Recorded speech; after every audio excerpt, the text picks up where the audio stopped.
सिवान भारत के बिहार राज्य में स्थित एक ऐतिहासिक शहर है। इसका एक समृद्ध इतिहास जो प्राचीन काल से चला आ रहा है। यह शहर दाहा नदी के तट पर स्थित है और अपनी सांस्कृतिक और ऐतिहासिक महत्व के लिए जाना जाता है। सिवान संस्कृत शब्द सीशा मऊ से लिया गया है। इसका अर्थ है शिव के तीर का स्थान। सिवान जिले का उल्लेख रामायण और महाभारत जैसे प्राचीन ग्रंथों में भी किया गया है, जो उस काल में भी इसके अस्तित्व का संकेत देता है। स्थानीय किंवदंतियों के अनुसार भगवान शिव ने यहाँ तीर चलाया था और उस घटना की स्मृति में इस भूमि का नाम धीरे धीरे सिवान पड़ गया। प्राचीन कहानी कहती है कि सिवान का हिंदू महाकाव्य रामायण से बेहद पौराणिक संबंध है।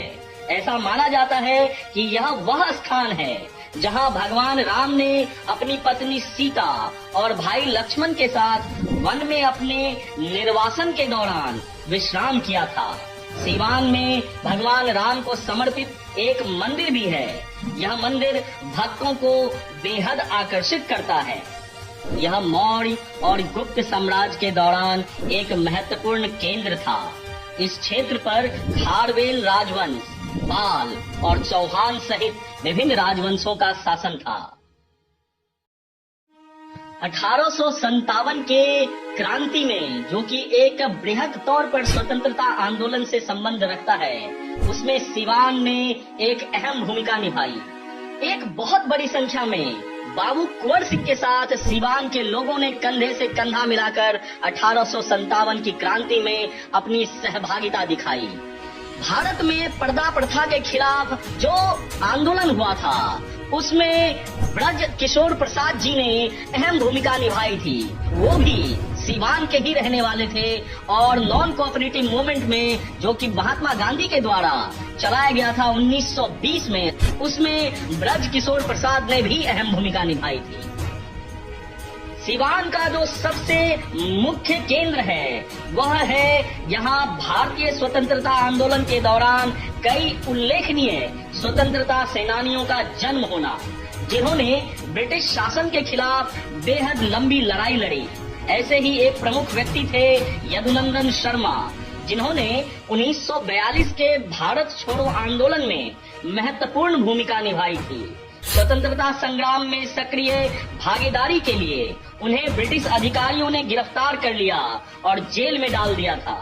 आपको बता दें कि सिवान ही वह जिला है जहां से भारत के पहले राष्ट्रपति डॉक्टर राजेंद्र प्रसाद आते हैं। सिवान से जुड़े सबसे प्रतिष्ठित व्यक्तियों में से एक है डॉक्टर राजेंद्र प्रसाद। इनका जन्म सिवान के पास जीरादेई गांव में हुआ था।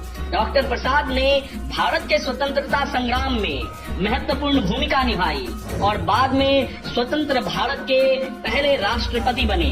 वह एक सम्मानित राजनेता और देश के संविधान को आकार देने में एक प्रमुख व्यक्ति रहे। आधुनिक समय में सिवान को अगर देखें तो हाल के वर्षों में सिवान ने विभिन्न क्षेत्रों में प्रगति और विकास देखा है। बुनियादी ढांचा और कई उत्तम परियोजनाओं के कारण पड़ोसी शहरों के साथ सिवान की कनेक्टिविटी में लगातार सुधार हो रहा है और कृषि क्षेत्र में भी उल्लेखनीय प्रगति देखने को मिल रही है।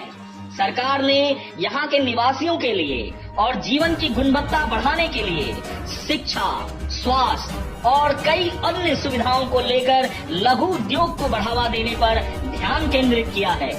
इसके अतिरिक्त सिवान को ग्रामीण विकास, विद्युतीकरण और स्वच्छ पानी की व्यवस्था के उद्देश्य से भी कई योजनाओं का लाभ मिला है। शहर के ऐतिहासिक और सांस्कृतिक महत्व को उजागर करते हुए यह जिला अब पर्यटन को बढ़ावा देने का प्रयास कर रहा है। कुल मिलाकर देखें तो सिवान का इतिहास, भूगोल, स्वतंत्रता सेनानियों के साथ इस जगह का जुड़ाव और डॉक्टर राजेंद्र प्रसाद से इसका संबंध इसे ऐतिहासिक और सांस्कृतिक महत्व का एक केंद्र बनाता है। ऐसे ही एक और जिले की कहानी को लेकर हाजिर होगा मैं बिहार हूँ।